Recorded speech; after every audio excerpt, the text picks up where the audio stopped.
Hello friends, तो स्वागत है एक बार फिर से आपका V star education YouTube channel पे।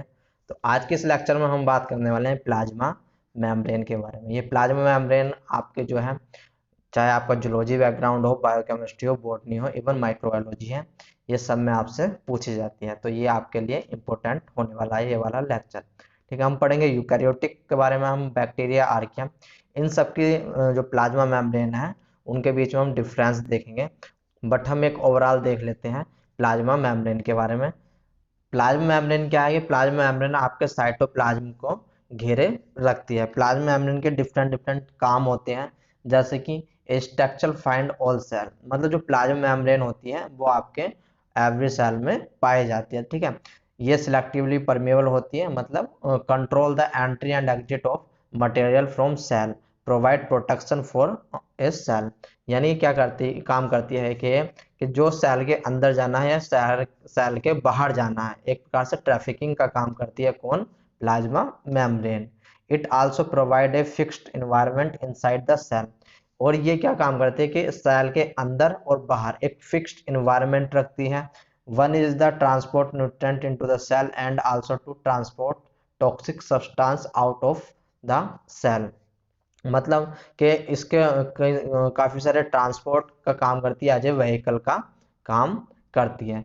दे कंटेन रिसेप्टर, रिसेप्टर प्रेजेंट होते हैं सेल मेम्ब्रेन पे, एंड चैनल, कुछ चैनल प्रेजेंट होते हैं that allow specific molecules such as iron, nutrients, waste and metabolic product that mediated cellular and extracellular activities to pass between organelle and between the cell and the outside environment।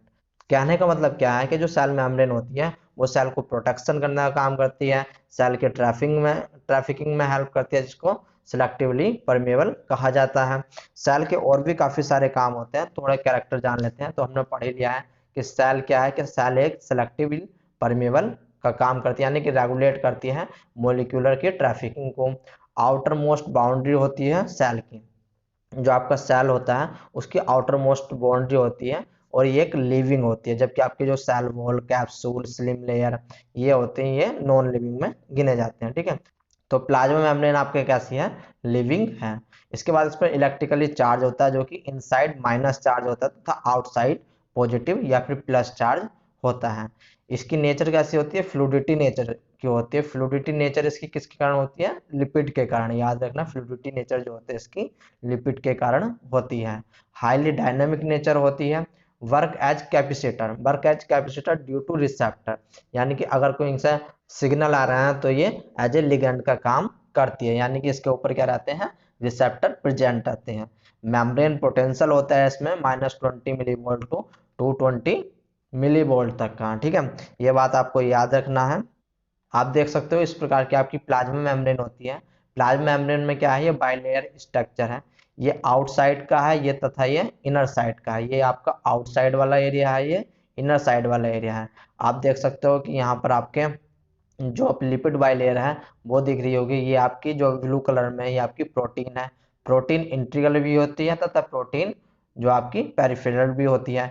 ये आपको कुछ दिख रहा होगा कि किस प्रकार से प्रोटीन में हमारे चैनल बने हुए हैं, और आपके इसी से ज्वाइन रहते हैं आपके कार्बोहाइड्रेट। हम कॉन्स्टिट्यूट जब पढ़ेंगे प्लाज्मा मेम्ब्रेन का, जब हम देखेंगे कि किस किस प्रकार से हमारी प्लाज्मा मेम्ब्रेन बनी हुई है।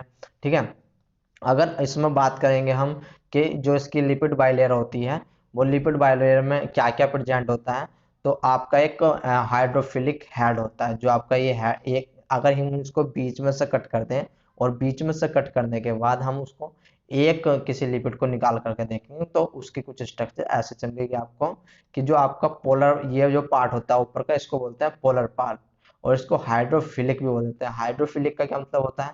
हाइड्रो, हाइड्रो मतलब वाटर, फिलिक मतलब लव, यानी कि जो वाटर के कांटेक्ट में हो। ठीक है, उस पार्ट को क्या बोलेंगे? हाइड्रोफिलिक। और ये पोलर हेड भी इसको बोल देते हैं। तथा जो बीच में रहता है, ये आप देख रहे होंगे, जो बीच में बीच वाला पार्ट है, ये कहलाता है आपका हाइड्रोफोबिक। हाइड्रो का मतलब वाटर, फोबिक का मतलब डरना किसी से। ठीक है, यानी कि ये वाटर को रिपेल करता है, वाटर को अपने से दूर करता है। ठीक है, आइए थोड़ा थोड़ा इसके बारे में जानते हैं, थोड़ा आगे बढ़ते हैं, जिससे कि आपकी समझ में आ जाएगा। थोड़ा अब स्ट्रक्चर देख लेते हैं कि पीएम की स्ट्रक्चर, पीएम मतलब प्लाज्मा मेम्ब्रेन, या फिर दूसरे शब्दों में इसको बोलते हैं सेल मेम्ब्रेन, सेल मेम्ब्रेन या फिर प्लाज्मा मेम्ब्रेन। तो इसके काफी सारे जो मॉडल थे स्ट्रक्चर के, काफी सारे साइंटिस्टों ने दिए थे, बट यहाँ पर आपका इंपॉर्टेंट जो है वो फ्लूइड मॉडल ही होता है। वैसे ओवरटन मॉडल 1895 में आया था। इन ओवरटन ने क्या बताया था कि plasma membrane made up of lipid, के प्लाज्मा मेम्ब्रेन जो बनी हुई है वो लिपिड की बनी हुई है। बट इनका मॉडल यहाँ पर फेल हो गया था। जब प्लाज्मा मेम्ब्रेन लिपिड की बनी हुई है तो वहां से हमारे जो प्लाज्मा मेम्ब्रेन का ट्रांसपोर्ट सिस्टम है वो कैसे वर्क करता है, ये ओवरटन इस बात को नहीं बता पाए। इसके बाद हमारे रॉबर्टसन मॉडल आए 1960 में। इन्होंने यूनिट मेम्ब्रेन मॉडल दिया। इन्होंने क्या काम किया, जो आपकी लिपिड बाइलेयर थी उसकी जो लेंथ थी वो उन्होंने उसकी गणना करी। उन्होंने क्या कहा कि जो लिपिड बाइलेयर है उसमें लिपिड बाइलेयर है तथा प्रोटीन उसके दोनों साइड में है, यानी कि जैसा सैंडविच होती है, बीच में आपकी टिक्की रखी हुई होती है और जो साइड में होते हैं वे आपके डबल रोल होते हैं। तो इस प्रकार से एक प्रकार से सैंडविच टाइप के यूनिट मेम्ब्रेन मॉडल दिया था। ठीक है, क्या था कि स्ट्रक्चर, जो इन्होंने स्ट्रक्चर बताई थी, उन्होंने कहा था कि जो लिपिड बाइलेयर की स्ट्रक्चर होती है ओवरऑल 75 एंगस्ट्रॉम तक की होती है। इन्होंने क्या काम किया, जो बीच वाला भाग था वो था आपका 35 एंगस्ट्रॉम का, जबकि जो ऊपर और नीचे आपकी प्रोटीन लेयर है वह आपकी 20 एंगस्ट्रॉम की थी।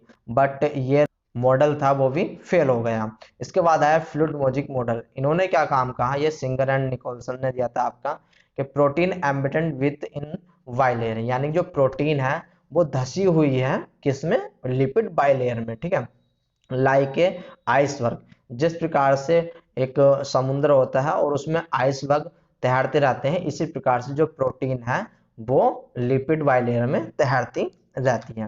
ठीक है, थोड़ा सा डिटेल में पढ़ लेते हैं हम फ्लूइड मॉडल को। ठीक है, तो the fluid model of membrane structure, the most widely accepted model for the membrane structure is the fluid model of Singer and Nicholson। जो फ्लूइड मॉडल दिया था वो किसने दिया था, सिंगर एंड निकोलसन ने। ठीक है, which process that membrane are lipid bilayer within which protein float, यानी कि कहने का मतलब क्या है कि जो आपकी प्रोटीन है वो लिपिड बाइलेयर में फ्लोट होती है, यानी कि तैरती है, जिस प्रकार से एक आइसबर्ग किसी वाटर में तैरता है। ठीक है, the model is based on studies of eukaryotic and bacterial membrane and a variety of experimental approaches were used to establish it। ठीक है, तो आई होप आपको जो है समझ में आ गया होगा कि जो सिंगर एंड निकोलसन ने दिया था वो क्या कहा कि जो प्रोटीन है, प्रोटीन आपकी लिपिड बाइलेयर में चारों तरफ से फैली हुई है। ठीक है, तो ये मॉडल आपका किसने दिया था, ये मॉडल आपका दिया था सिंगर एंड निकोलसन ने। ये आपकी बैक्टीरियल प्लाज्मा मेम्ब्रेन है।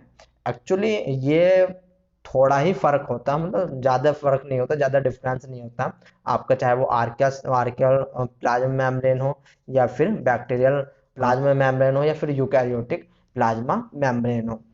हम सबसे लास्ट में जब जाएंगे तो बात करेंगे कि तीनों में क्या क्या डिफरेंस है। ठीक है, अभी आप देख रहे होंगे कि जो आपका ये लिपिड बाइलेयर है इसके बीच में जो प्रोटीन, ये ब्लू कलर की आप देख रहे होंगे, ये ब्लू कलर की जो प्रोटीन है इसको बोलते हैं इंटीग्रल प्रोटीन, इसको भी इंटीग्रल प्रोटीन बोल देते हैं आपका। ठीक है, ये आपके कुछ चैनल होते हैं, ठीक है, जो कि आपके प्रोटीन के बने हुए होते हैं। कुछ कार्बोहाइड्रेट्स इस पे लगे हुए होते हैं, जैसे कि आपका ये कार्बोहाइड्रेट्स लगा हुआ है, कार्बोहाइड्रेट्स जो लगा हुआ है ये ग्लाइकोलिपिड का लगा हुआ है।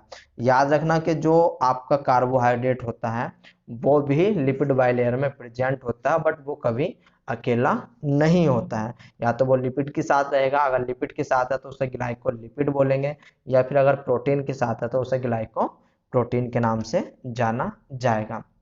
इसके बाद क्या हुआ कि आपकी एक टेक्निक आई जिसका नाम था फ्रिज फ्रैक्शन इचिंग टेक्निक। ठीक है, इसको FFTM के नाम से भी जानते हैं। ठीक है, इसमें क्या काम किया गया कि जो एक आरबीसी ली गई, आरबीसी को पहले डीप फ्रीज में रखा गया। डीप फ्रीज मतलब below the -100 degree C, below the -100 degree C. उसके बाद उसको बाहर निकाला गया, बाहर निकालने के बाद उसको फ्रैक्शन किया गया, यानी कि एक नाइफ से, एक चाकू से उसे बीच से काटा गया, और काटने के बाद जब उसमें देखा तो आपका कुछ इस प्रकार से उसका डायग्राम आया। और इसकी जो स्टडी हुई थी वो इलेक्ट्रॉन माइक्रोस्कोप से हुई थी, याद रखना। ठीक है, इसके बाद इसमें क्या देखा इन्होंने कि ये आपकी जो धसी हुई है इंटीग्रल प्रोटीन आपकी ये वाली, और इसके बाहर जो प्रोटीन प्रोटीन पाई गई उसको क्या बोला है उन्होंने, पेरिफेरल प्रोटीन के नाम से जाना। Inside of the extra cellular layer and inside of cytoplasmic layer. ठीक है, आप देख सकते हो यहाँ पर आपका अच्छे से और डिटेल में लिखा हुआ है कि freeze fraction transmission electron microscopy techniques. ठीक है, when a membrane are cleaved, जब एक मेम्ब्रेन को क्लीव करा गया, काटा गया, by the freeze etching technique, they can be split down the centre of the lipid bilayer, exposing the complex internal structure within the lipid bilayer, small globular protein are visible. ठीक है, ये line आपकी important है, within the lipid bilayer small globular protein are visible, यानी कि जो आपका lipid bilayer थी उसमें क्या हुआ कि स्मॉल ग्लोबुलर प्रोटीन आपकी दिखी। These have been suggested to be membrane protein lying within the membrane lipid bilayer। ठीक है, यानी कि इससे ये पता लग गया जो फ्लूइड मॉर्फिक मॉडल था हमारा वो एक सही था। ठीक है, इसके बाद the use of atomic force microscopy, atomic force microscopy has provide powerful image to support this interpretation. ठीक, आगे बढ़ते हैं थोड़ा सा, अब देख लेते हैं कि केमिकल नेचर क्या होता है पीएम की, यानी कि प्लाज्मा मेम्ब्रेन की केमिकल नेचर क्या होती है। हमें अभी यह पता लग गया है कि जो प्लाज्मा मेम्ब्रेन है वो किसकी बनी हुई होती है, आपकी लिपिड बाइलेयर की, और उसमें बीच बीच में क्या होती है, प्रोटीन। उसमें जो लिपिड का कॉन्स्टिट्यूट होता है वो 45 to 50% होता है, प्रोटीन होती है आपकी इक्वल ही, यानी कि 45 to 50%, कुछ कार्बोहाइड्रेट होते हैं 5 to 10%, but not present independently. ये लाइन आपको याद रखनी है कि जो कार्बोहाइड्रेट है वो अकेला नहीं होता, अगर वो प्रोटीन के साथ लिंक्ड है तो उसको बोलेंगे ग्लाइकोप्रोटीन, अगर वो आपका लिपिड के साथ लिंक्ड है तो उसको बोलेंगे आपका ग्लाइकोलिपिड। इस बात को आपको याद रखना है। थोड़ा और आगे बढ़ते हैं और देखते हैं थोड़ा और इसमें कि most membrane associate lipid are structurally asymmetric, यानी कि क्या कहा गया है कि जो आपकी लिपिड बाइलेयर होती है वो एसिमेट्रिक नेचर की होती है, ये बात आपको याद रखनी है। क्या होता है एसिमेट्रिक वो हम अभी देखेंगे। With the polar end non polar end are called amphipathic nature. ठीक है, आपको मैंने स्टार्टिंग में दिखाया था कि जो आपकी लिपिड बाइलेयर है उस पर एक पोलर हेड होता है तथा एक नॉन पोलर हेड होता है। जो पोलर हेड होता है वो आपका हाइड्रोफिलिक होता है, जबकि जो आपका नॉन पोलर हेड होता है वो हाइड्रोफोबिक होता है। इस कारण दो प्रॉपर्टी होने के कारण इसको क्या बोला गया, एम्पीपैथिक, और इसी इसके कैरेक्टर को क्या बोलते हैं, एसिमेट्रिक नेचर। ठीक है, the polar end interact with water and are hydrophilic, जो उसका पोलर एंड होता है वो आपका कैसा होता है, वो आपका हाइड्रोफिलिक होता है और वाटर से इंटरेक्ट करता है। द नॉन पोलर, जो आपका बीच वाला पार्ट होता है, are the hydrophobic end are insoluble in water, आपका हाइड्रोफोबिक होता है और इनसोल्यूबल होता है किसमें, वाटर में, and tend to associate with one another, और एक दूसरे से जो हाइड्रोफोबिक है, जो हाइड्रोफोबिक वाला पार्ट है वो एक दूसरे से जुड़ा हुआ होता है। In aqueous environment amphipathic lipid can interact to form a bilayer, जब हम किसी भी लिपिड को किसी भी वाटर में डालेंगे तो वो क्या बनाएगी, वहां पर एक लिपिड बाइलेयर का फॉर्मेशन कर देगी आपका। The outer surface of the bilayer membrane are hydrophilic whereas the hydrophobic and are buried in the interior away from the surrounding water। ये मैंने आपको बता ही दिया है। ठीक है, इसके बाद जो हमारे लिपिड के जो हमारे टाइप्स ऑफ लिपिड्स होते हैं वो फास्फोलिपिड हो सकता है, ग्लाइकोलिपिड हो सकता है, या फिर आपके स्टेरॉल के बने होते हैं। याद रखना जो फास्फोलिपिड होता है उसमें ग्लाइकोलिपिड सबसे ज्यादा होता है, फिर उसके बाद स्पिंगोलिपिड आता है, स्पिंगोफास्फोलिपिड, ग्लाइकोफास्फोलिपिड। इसी प्रकार से जो आपका ग्लाइकोलिपिड होता है, ग्लाइकोलिपिड में आपका एसजीएल ज्यादा होता है जबकि आपका जीजीएल कम होता है। ठीक है, अब थोड़ा सा आगे बढ़ते हैं और देखते हैं जो लिपिड की लेयर होती है, जो लिपिड लेयर फॉर्मेशन होती है वो देख लेते हैं कि आपके तीन फॉर्म होती है। एक तो आपका मिसेली हो गया, दूसरा आपका लाइपोसोम्स हो गया, तीसरी बाइलेयर शीट हो गई। ठीक है, मिसाली क्या होता है कि आप देख रहे होंगे कि जो लिपिड लिपिड है, आपकी लिपिड की लेयर है वो इस प्रकार से आपकी ज्वाइंट होती है, यानी कि आप बीच में देख रहे होंगे इसमें कोई भी डबल लेयर नहीं है, आपकी सिंगल लिपिड लेयर है। जबकि आपकी जो लाइपोसोम है, लाइपोसोम में आप देख रहे होंगे कि डबल लेयर है आपकी, यानी कि आपके अंदर की तरफ भी और बाहर की तरफ भी आपके हेड पोलर हेड पाया जा रहा है। जबकि मिसाइल में ऐसा नहीं था, मिसाइल में क्या था कि आपका जो पोलर हेड है वो ही केवल ज्वाइंट है, जबकि आपका जो हाइड्रोफोबिक रीजन है वो आपका किसी से भी ज्वाइंट नहीं है। इसके बाद आपकी बाइलेयर शीट, बाइलेयर शीट में आप सिंपल देख रहे होंगे कि आपका हाइड्रोफिलिक रीजन आपका ऊपर है, ये बीच में आपका हाइड्रोफोबिक रीजन है, और इधर साइड में भी आपका हाइड्रोफिलिक रीजन है। आप इस प्रकार से देख सकते हो कि हाइड्रोफिलिक हेड आपका ये है, इसके बाद आपका ये जो है हाइड्रोफोबिक रीजन है, ठीक है। और इसमें आप ये कब बनता है कि जब हम लिपिड को किसी भी वाटर बॉडीज में हम डाल देते हैं, ठीक है। ये कब बनता है, जब हम किसी भी लिपिड को वाटर बॉडीज में डाल देते हैं। इसके बाद ये आपका जो लाइपोसोम है, लाइपोसोम किसी भी ड्रग्स डिलीवरी या फिर आपका अदर जो भी सिग्नल वगैरह पहुंचाने होते हैं तो आपका लाइपोसोम्स काम आता है। आप इस प्रकार से देख सकते हो लाइपोसोम्स को एक बार फिर से कि आपका ये दोनों तरफ पोलर हेड होते हैं, बीच में आपका क्या होता है कि आपके हाइड्रोफोबिक रीजन होता है, ठीक है। इसमें आपका एक और आता है नाइकोसोम्स। अगर ये 10 to 100 nm का है, नैनोमीटर का है, तो इसको बोलेंगे नाइकोसोम। और अगर ये मोर देन 100 nm का है तो इसको बोलेंगे लाइपोसोम। और आप देख रहे होंगे मिसाइली जो है आपका सिंगल आपका हाइड्रोफोबिक रीजन अंदर है इसका, तथा हाइड्रोफिलिक रीजन इसका बाहर है। अब देख लेते हैं कि लिपिड लेयर फॉर्मेशन के, जो लिपिड लेयर फॉर्मेशन है वो उसमें केमिकल बॉन्ड कैसे कैसे होते हैं। तो अगर पोलर और पोलर है आपका, पोलर टू पोलर यानी कि इस हेड से इस वाले हेड से अगर आपका बॉन्ड यहाँ पर बन रहा है तो इस यहाँ पर कौन सा बॉन्ड बनेगा, आपका बनेगा वंडरवाल फोर्स या वंडरवाल इंटरेक्शन, ठीक है। और अगर आपका non polar to non polar यानी कि अगर बॉन्ड इनके बीच में बनना है, बॉन्ड अगर इनके बीच में बनना है तो आपका क्या होगा कि हाइड्रोफोबिक बॉन्ड या हाइड्रोफोबिक इंट्रैक्शन लगेगा। जबकि अगर आपका पेरिफेरल प्रोटीन टू पोलर है, अगर यहाँ पर मान लो कोई भी एक सेकेंड, अगर मान लो यहाँ पर कोई भी आपकी प्रोटीन होती तो इन दोनों के बीच में जो बॉन्ड बनता आपका पोलर हेड और आपका प्रोटीन के बीच में, तो वो बनता हाइड्रोजन बॉन्ड।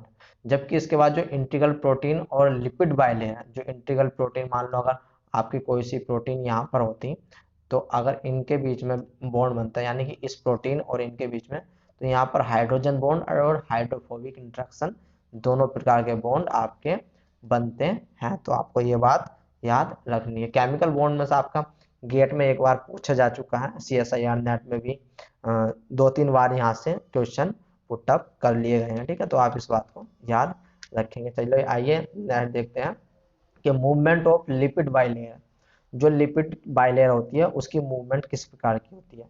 एक होती है आपकी लैटरल मूवमेंट, ठीक है। लैटरल मूवमेंट क्या होता है, जो आपकी लैटरल मूवमेंट होती है वो आपकी सिंगल लेयर यानी कि अगर ये यहाँ का ये पोलर उठा करके आप यहाँ पर ले आओ या फिर यहाँ का यहाँ पर ले आओ, यानी कि आपकी सिंगल लिपिड लेयर में जो मूवमेंट होती है उसको बोलते हैं लैटरल मूवमेंट। और ये बहुत ज़्यादा फास्ट होती है और स्पॉन्टेनियस होती है, यानी कि इसको करने के लिए आपको कोई भी एनर्जी नहीं लगती। बट जब आप बात करते हो फ्लिप फ्लॉप की, तो ये बहुत ही रेयर होती है, यानी कि बहुत ज़्यादा समय लेती है। और इसमें क्या होता है, ये डबल, आप याद रखना इसको, ये डबल लेयर में आपकी कंप्लीट होती है, यानी कि यहाँ का उठ के यहाँ पर जाएगा और यहाँ का लिपिड आपका उठ के यहाँ पर आएगा, ठीक है। तो आप देख सकते हो दो प्रकार की मूवमेंट, ठीक है। इसके बाद क्या है कि आपको लिए मैंने एक और स्लाइड रखी है कि asymmetry of lipid. Asymmetry of lipid में क्या होता है कि आपका जो है अगर किसी मॉलिक्यूल्स को बाहर जाना है या बाहर से अंदर आना है या फिर एक साथ ही दोनों काम करने कि कुछ को बाहर जाना है कुछ को अंदर आना है, तो उसके लिए आपका जो है ये एसिमेट्री ऑफ लिपिड काम करता है। यानी कैसा, अगर फ्लिपेज क्या होता है, फ्लिपेज में आपका जैसे कि नाम सजेस्ट कर रहा है कि आपके कोई भी मॉलिक्यूल वो अंदर की ओर आएगा। फ्लोपेज में क्या होता है, फ्लोपेज में जो कोई भी मॉलिक्यूल बाहर की तरफ जाएगा। स्क्रैम्बलेज में क्या होएगा कि स्क्रैम्बलेज में आपका मॉलिक्यूल अंदर की ओर भी जाएगा और बाहर की ओर भी आएगा, यानी कि आपका फ्लो पेज में वो बाहर की ओर जा रहा है और उसको जरूरत है एटीपी की, ठीक है। उसको जरूरत किस चीज की है, एटीपी की। जबकि आपकी फ्लो पेज में जो है वो अंदर की ओर कोई भी मॉलिक्यूल आ रहा है और उसको भी जरूरत है एटीपी की, याद रखना उसको भी जरूरत है एटीपी की। बट स्क्रैम्बलेज जो होता है उसमें किसी एटीपी की जरूरत नहीं होती है, याद रखना, उसमें किसी एटीपी की जरूरत नहीं होती है। और ये दोनों साइड से यानी कि एक साथ अंदर बाहर कोई भी मॉलिक्यूल जा सकता है। तो आपको फिलिपेज, फ्लोपेज, स्क्रैम्बलेज आपको याद रखने पड़ेंगे, ठीक है। इसके बाद आता है आपका लिपिड राफ्ट। लिपिड राफ्ट में क्या होता है कि आपके काफी सारे जो अनयूजुअल लिपिड होते हैं, ठीक है, वे प्लाज्मा मेम्ब्रेन में इकट्ठे हो जाते हैं, ठीक है। तो उन इकट्ठे हुए को जो माइक्रो डोमेन बनाते हैं एक प्रकार से, तो उस डोमेन को बोल देते हैं आपका लिपिड राफ्ट। और इसमें आपका कोलेस्ट्रॉल सबसे ज्यादा होता है, याद रखना, जो आपका कोलेस्ट्रॉल होता है वो सबसे ज्यादा मात्रा में होता है। आप देख रहे होंगे कोलेस्ट्रॉल आपका येलो कलर का है, तो आप देख रहे होंगे यहाँ पर भी येलो, कितना सारा येलो है। तो आपका लिपिड ड्राफ्ट में सबसे ज्यादा क्या पाया जाता है, आपका पाया जाता है आपका कोलेस्ट्रॉल। इसके बाद आता है आपका लिपिड ड्रॉपलेट। लिपिड ड्रॉपलेट में क्या होता है कि आपके जो प्लाज्मा मेम्ब्रेन होती है, मेनली जो एडिपोज टिश्यू होते हैं, जो आपके फैट फैट टिश्यू होते हैं, उनमें आपको लिपिड ड्रॉपलेट देखने को मिलेगी। लिपिड ड्रॉपलेट क्या होती है कि आपका जो सिंगल मेम्ब्रेन होता है वहां पर लिपिड इकट्ठा हो जाती हैं। ये तो आइए इसको एक बार देख लेते हैं कि lipid droplet also refer to as lipid bodies, oil bodies and adiposomes are lipid rich cellular organelle that regulate the storage of hydrolysis of the neutral lipid and are found largely in the adipose tissue। यानी कि जो आपका जो plasma membrane होती है उसके ऊपर कुछ न्यूट्रल लिपिड होती हैं, भी आपकी इकट्ठा हो जाती हैं, ठीक है। तो उसी को बोला गया है इन्होंने लिपिड ड्रॉपलेट। पहले इसका नाम क्या था, इसका नाम था फैट ड्रॉपलेट, क्योंकि पहले मानते थे केवल लिपिड लिपिड इकट्ठा होती हैं।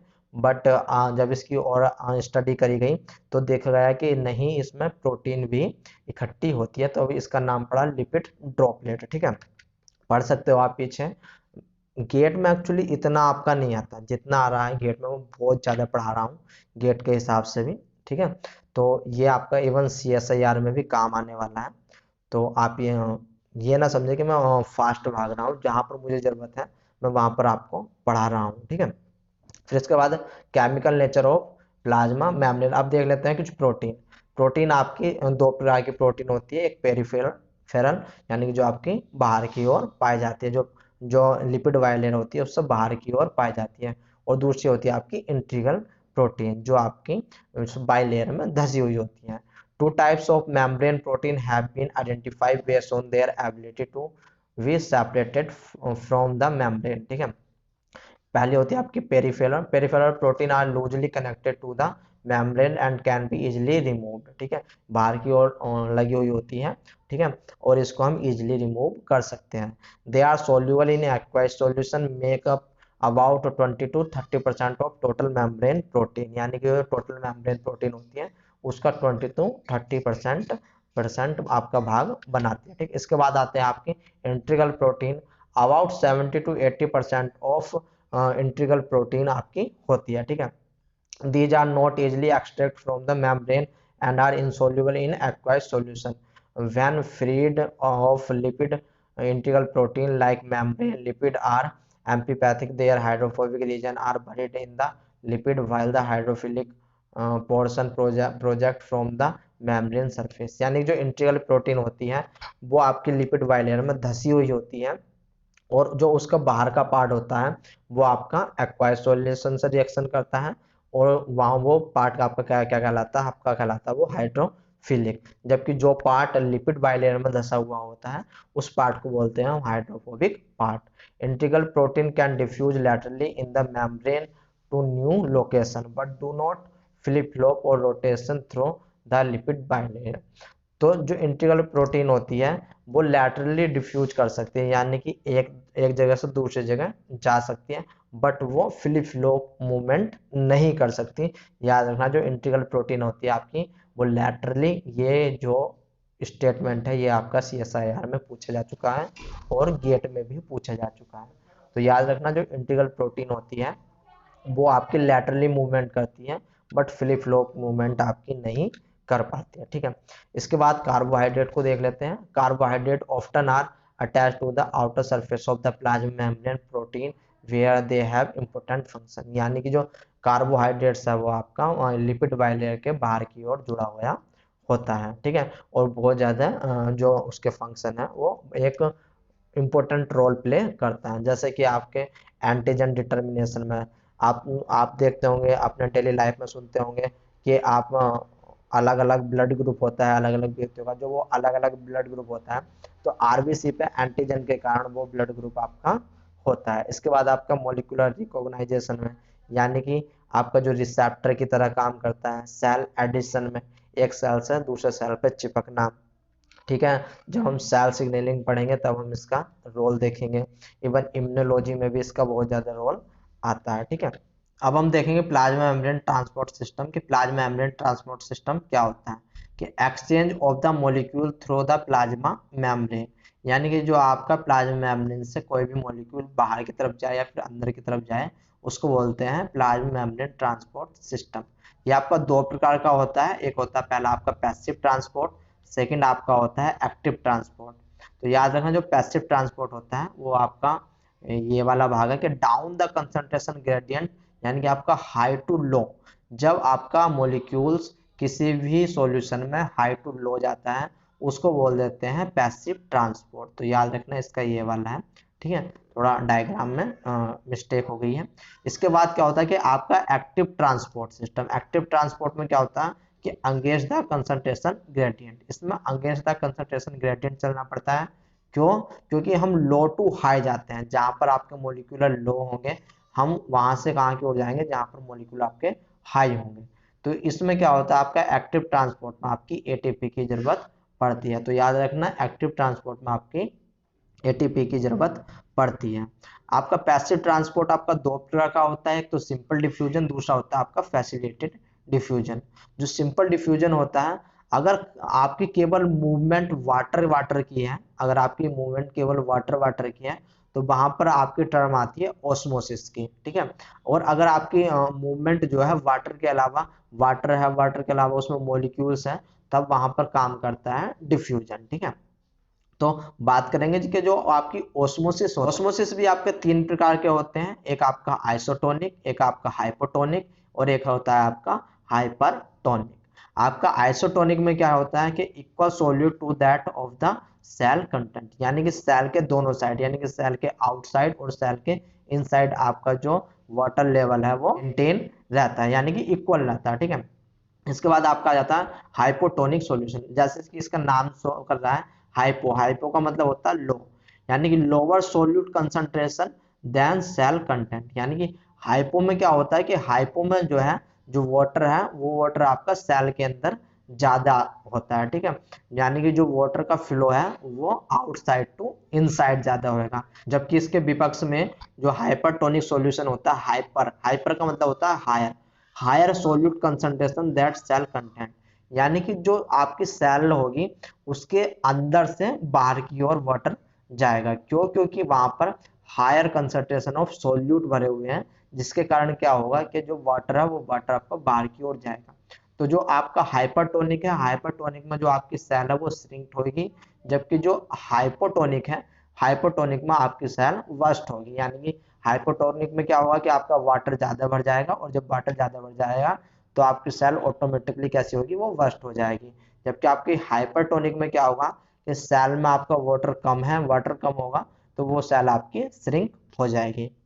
इसके बाद डिफ्यूजन पे चलते हैं, फैसिलिटेटेड डिफ्यूजन। जैसे कि नाम सजेस्ट कर रहा है फैसिलिटेटेड, यानी कि इसको कुछ ना कुछ फैसिलिटेटेड होना चाहिए। ये आपका दो प्रकार का हो सकता है कि आपका एक तो चैनल हो फिर, या फिर आपका कैरियर हो, या तो कोई आपके प्लाज्मा मेम्ब्रेन में चैनल हो या फिर कोई कैरियर प्रोटीन हो आपकी, ठीक है। तो जो जितने भी आपके हाइड्रोफिलिक मॉलिक्यूल होते हैं वे सब कहाँ से जाते हैं, आपके चैनल प्रोटीन से जाते हैं। जबकि जो आपके हाइड्रोफोबिक मॉलिक्यूल होते हैं वे किसी भी कैरियर प्रोटीन से आपके जाते हैं। तो ये डायग्राम आपको जरूर याद रखना है, ठीक है। इसके बाद एक्टिव में देख लेते हैं। एक्टिव में क्या होता है कि अगर आपका वेसिकल्स के फॉर्म में जा रहे हैं, कोई भी आपके मॉलिक्यूल्स वेसिकल की फॉर्म में जा रहे हैं सेल के अंदर या बाहर, तो वो कहलाते हैं आपके एंडोसाइटोसिस या फिर एक्सोसाइटोसिस। एंडोसाइटोसिस, एंडोसाइटोसिस क्या होता है कि गेटिंग इन, यानी कि सेल जब अपने अंदर किसी भी मॉलिक्यूल को लेता है बाय द हेल्प ऑफ वेसिलस, तो उसको बोलते हैं एंडोसाइटोसिस। और जब किसी वेसिकल की सहायता से कोई भी सेल्स अपने आप में से किसी भी मॉलिक्यूल को निकालता है, गेटिंग आउट करता है, उसको बोलते हैं एक्सोसाइटोसिस।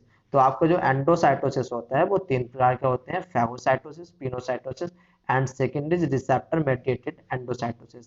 तो आपका जो फैगोसाइटोसिस होता है उसमें क्या होता है कि इफ मटेरियल सॉलिड, यदि आपका मटेरियल सॉलिड हो तो वो आपका फैगोसाइटोसिस कहलाता है, ठीक है।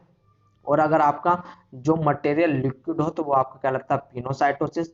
और अगर आपका binding of extra cellular fluid like protein to the ligand तो वो आपका कहलाता है रिसेप्टर मेडिएटेड प्रोटीन। जब हम सेल सिग्नलिंग पढ़ेंगे तब हम रिसेप्टर मेडिएटेड एंडोसाइटोसिस के बारे में और अच्छे से जानेंगे।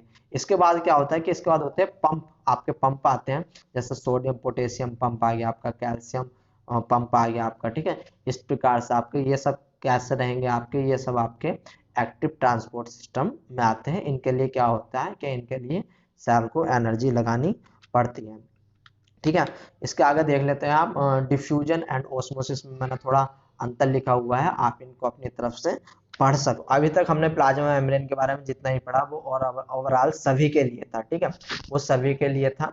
तो अब चलते हैं थोड़ा बैक्टीरियल मेम्ब्रेन के लिए कि बैक्टीरियल मेम्ब्रेन में हमारे और किस प्रकार से थोड़ा डिफरेंट है। तो देख लेते हैं, द प्राकृतिक plasma membrane also is the location of variety of crucial metabolic process, यानी कि जो बैक्टीरियल की प्लाज्मा मेम्ब्रेन होती है वहां पर मेटाबॉलिक प्रोसेस होते हैं, जैसे कि respiration, photosynthesis and synthesis of lipid and cell wall constituent, ठीक है।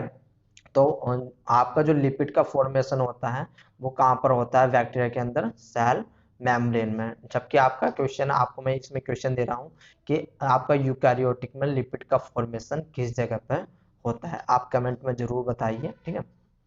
इसके बाद finally the membrane contains special receptor molecule that help prokaryotic detect and respond to the chemical in their surrounding. Clearly the plasma membrane is essential to the survival of microorganism, ठीक है। थोड़े और इसमें character है कि lacking sterols, यानी कि जो आपका बैक्टीरियल सेल वॉल होती है उसमें आपका स्टेरोल्स नहीं पाया जाता है, ठीक है। Many bacterial membrane contain sterol like molecule called hopanoid. तो आपको ये हेपेनोइड याद रखना है, आपका हेपेनोइड कहाँ पर पाया जाता है, ये पाया जाता है बैक्टीरियल सेल वॉल में, और ये किसके जैसा होता है, ये आपका होता है स्टेरोल के जैसा। Bacterial membrane remain fluid during growth, जो बैक्टीरियल मेम्ब्रेन है जब बैक्टीरिया ग्रोथ करता है तो फ्लूइड नेचर की होती है। फोटोसिंथेटिक जो होता है प्लाज्मा मेम्ब्रेन के थ्रू ही होता है, मैंने आपको भी बता दिया है। इसमें एक पार्ट और होता है मिजोसोम। मिजोसोम्स क्या होता है कि इन्वेजिनेटेड और प्लाज्मा मेम्ब्रेन के जो आपकी प्लाज्मा मेम्ब्रेन होती है वो अंदर की ओर धसी हुई होती है, तो उस पार्ट को बोल देते हैं आपके मिजोसोम्स। वहां पर आपके electron transport chain role play करती है, वहां से मतलब आपको करेंसी ऑफ सेल भी जिसको बोल देते हैं, तो mesosome like as a currency of cells, ठीक है। इसके बाद आपके आर्कियल मेम्ब्रेन आ जाते हैं, जो आपके आर्किया बैक्टीरिया होते हैं वो देख लेते हैं। One of the most distinct feature of the archaea is nature of their membrane lipid, यानी कि जो उसकी मेम्ब्रेन लिपिड है उसके अकॉर्डिंग ही अलग है। किस प्रकार से देख लेते हैं, they differ from both bacteria and eukarya in having branch chain, याद रखना branch chain hydrocarbon attach to the glycerol by ether links, ठीक है, rather than fatty acid connected by the ether ester link. तो जो आपकी archaeal होती है वो ईथर लिंक होती है, ईथर लिंक होती है, जबकि जो आपके जो बैक्टीरिया हो या फिर आपका जो यूकैरियोट्स हो वो ईस्टर लिंक होता है। तो आपको ये लाइन याद रखने वाली है